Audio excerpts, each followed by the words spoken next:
Spotlight this evening. A surprising announcement to tell you about regarding a longtime show promoter in Branson. He says 2020 is his last year in the Music City because he's not happy with some of the leadership there in Branson. Our Crystal Blair spoke to those on both sides of this story. She's live in Branson with the details. Crystal, what'd you learn today? Well, David, that promoter is Bob Cannella with Up Close Concerts, and he's been in Branson for about 14 years with performers like Merrill Haggard and Glenn Campbell, Jay Leno, David Spade. But when I talked to him via email, he made it very clear that he is not pleased with the Branson Lakes Area Chamber of Commerce, CVB. Up Close Concerts promoter Bob Cannella says he has an issue with the way the Branson Chamber spends the taxpayers' money.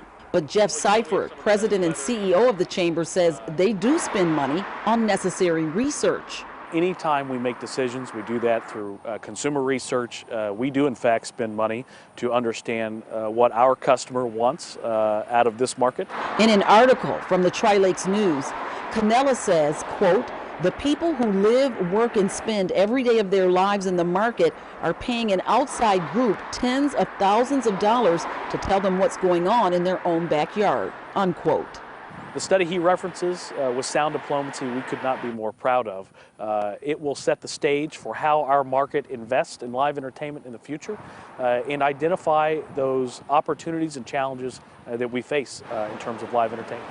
Via email, I asked Cannella what his main issue is with the Branson Chamber. He said, quote, "They waste our tax dollars. Why would anyone entrust the president of the Branson Chamber CVB to operate in their best interest when he's actively trying to leave town and get a job in Florida before the town suffers the full results of the bad decisions he made and money he wasted," unquote. We spend money to bring visitors to this market, and we do that through a number of ways.